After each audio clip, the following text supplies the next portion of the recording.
Voyage des deux habitants de Sirius et de Saturne.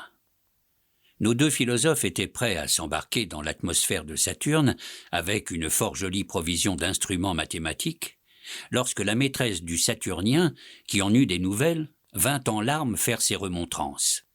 C'était une jolie petite brune qui n'avait que 660 toises, mais qui réparait par bien des agréments la petitesse de sa taille. « Ah, cruel !» s'écria-t-elle. « Après t'avoir résisté 1500 ans, lorsqu'enfin je commençais à me rendre, quand j'ai à peine passé 100 ans entre tes bras, tu me quittes pour aller voyager avec un géant d'un autre monde.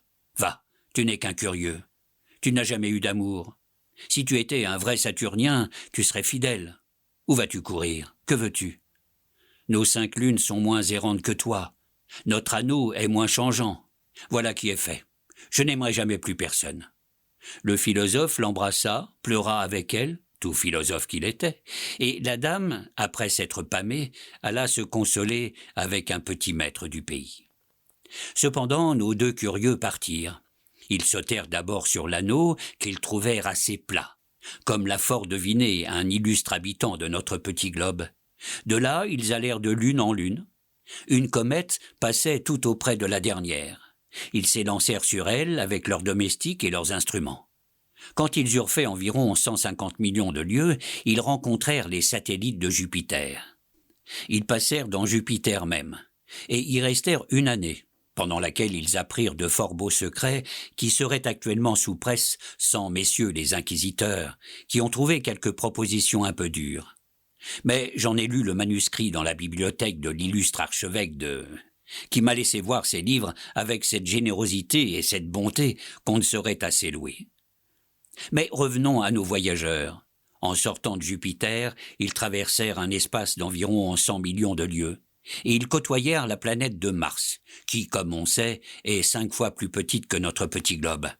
Ils virent 2 lunes qui servent à cette planète, et qui ont échappé au regard de nos astronomes.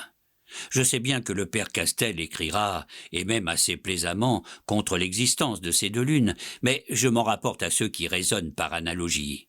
Ces bons philosophes-là savent combien il serait difficile que Mars, qui est si loin du Soleil, se passât à moins de 2 lunes. Quoi qu'il en soit, nos gens trouvèrent cela si petit qu'ils craignirent de n'y pas trouver de quoi coucher. Et ils passèrent leur chemin comme 2 voyageurs qui dédaignent un mauvais cabaret de village et poussent jusqu'à la ville voisine. Mais le Syrien et son compagnon se repentirent bientôt. Ils allèrent longtemps et ne trouvèrent rien. Enfin, ils aperçurent une petite lueur. C'était la Terre. Cela fit pitié à des gens qui venaient de Jupiter. Cependant, de peur de se repentir une seconde fois, ils résolurent de débarquer.